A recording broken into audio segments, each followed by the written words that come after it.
யாத்திராகமம் 34ஆம் அதிகாரம்.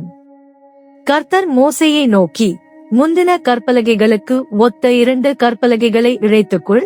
நீ உடைத்து போட்ட முந்தின பலகைகளில் இருந்த வார்த்தைகளை அவைகளில் எழுதுவேன். விடியற் காலத்தில் நீ ஆயத்தமாகி சீனாய் மலையில் ஏறி, அங்கே மலையின் உச்சியில் காலமே என் சமூகத்தில் வந்து நில். உன்னோடே ஒருவனும் அங்கே வரக்கூடாது, மலையிலெங்கும் ஒருவனும் காணப்படவும் கூடாது, இந்த மலையின் சமீபத்தில் ஆடு மாடு மேயவும் கூடாது என்றார்.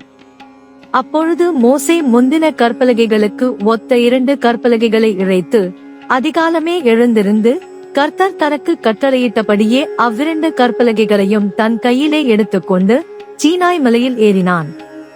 கர்த்தர் ஒரு மேகத்தில் இறங்கி அங்கே அவன் அருகே நின்று கர்த்தருடைய நாமத்தை கூறினார்.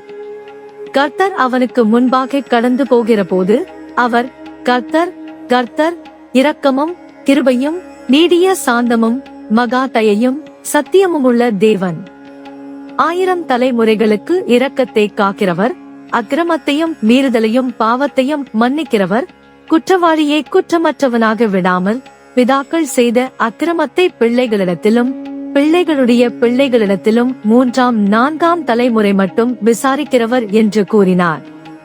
மோசே தீவிரமாக தரை மட்டும் குனிந்து பணிந்து கொண்டு, ஆண்டவரே, உம்முடைய கண்களில் எனக்கு கிருபை கிடைத்ததானால் எங்கள் நடுவில் ஆண்டவர் எழுந்தருள வேண்டும்.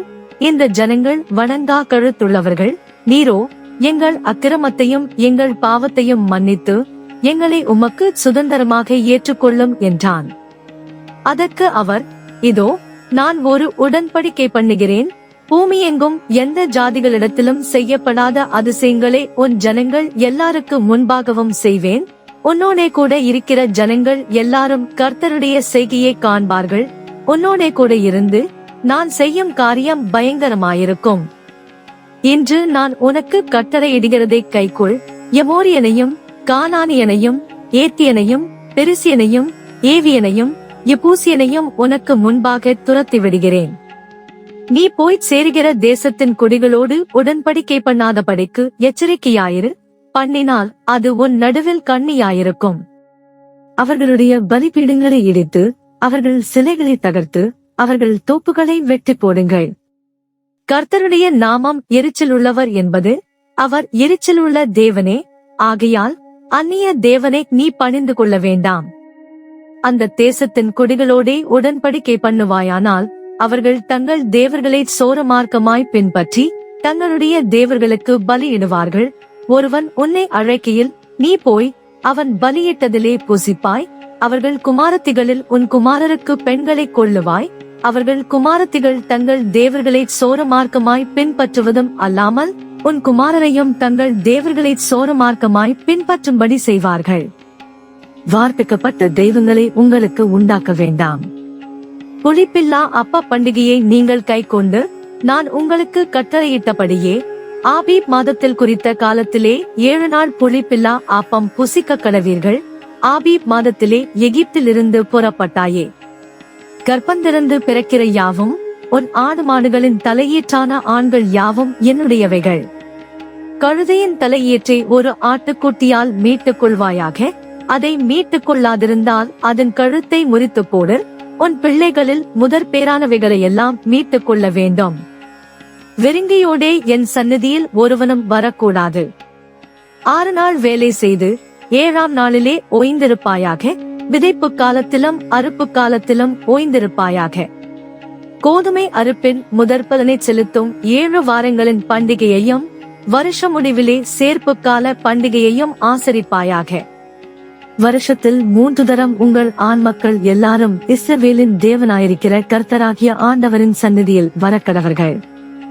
நான் புறஜாதிகளை உங்கள் முன்னின்று துரத்திவிட்டு உங்கள் எல்லைகளை விஸ்தாரமாக்குவேன்.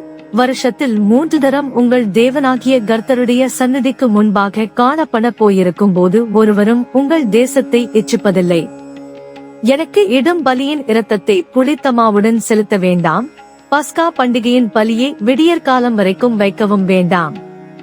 உங்கள் நிலத்தில் முதல் விளைந்த முதற் பலத்தை உங்கள் தேவனாகிய கர்த்தரின் ஆலயத்துக்கு கொண்டு வாருங்கள்.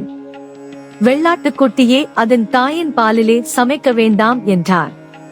பின்னும் கர்த்தர் மோசேயை நோக்கி, இந்த வார்த்தைகளை நீ எழுது, இந்த வார்த்தைகளின்படியே உன்னோடும் இஸ்ரவேலோடும் உடன்படிக்கை பண்ணினேன் என்றார். அங்கே அவன் அப்பம் புசியாமலும் தண்ணீர் குடியாமலும் இரவும் பகலும் 40 நாள் கர்த்தரோடே இருந்தான். அவன் 10 கற்பனைகளாகிய உடன்படிக்கையின் வார்த்தைகளை பலகைகளில் எழுதினான். மோசே சாட்சி பலகைகள் 2ஐயும் தன் கையில் எடுத்துக்கொண்டு சீனாய் மலையிலிருந்து இறங்குகிற போது தன்னோடே அவர் பேசினதினாலே தன் முகம் பிரகாசித்திருப்பதை அவன் அறியாதிருந்தான். ஆரோனும் இஸ்ரவேல் புத்திரர் எல்லாரும் மோசேயை பார்க்கும்போது அவன் முகம் பிரகாசித்திருப்பதைக் கண்டு அவன் சமீபத்தில் சேர பயந்தார்கள். மோசே அவர்களை அழைத்தான். அப்பொழுது ஆரோனும் சபையில் உள்ள பிரபுக்கள் யாவரும் அவனிடத்திற்கு திரும்பி வந்தார்கள். மோசே அவர்களோடே பேசினான். பின்பு இஸ்ரவேல் புத்திரர் எல்லாரும் அவனிடத்தில் சேர்ந்தார்கள். அப்பொழுது அவன் சீனாய் மலையில் கர்த்தர் தன்னோடே பேசினவைகளையெல்லாம் அவர்களுக்கு கற்பித்தான். மோசே அவர்களோடே பேசி முடியும் அளவும் தன் முகத்தின் மேல் முக்காடு போட்டிருந்தான். மோசே கர்த்தருடைய சந்நிதியில் அவரோடே பேசும்படிக்கு உட்பிரவேசித்தது முதல் வெளியே புறப்படும் மட்டும் முக்காடு போடாதிருந்தான்.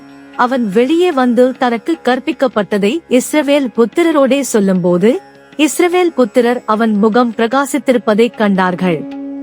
மோசே அவரோடே பேசும்படிக்கு உள்ளே பிரவேசிக்கும் வரைக்கும் முக்காட்டை திரும்ப தன் முகத்தின் மேல் போட்டுக் கொள்ளுவான்.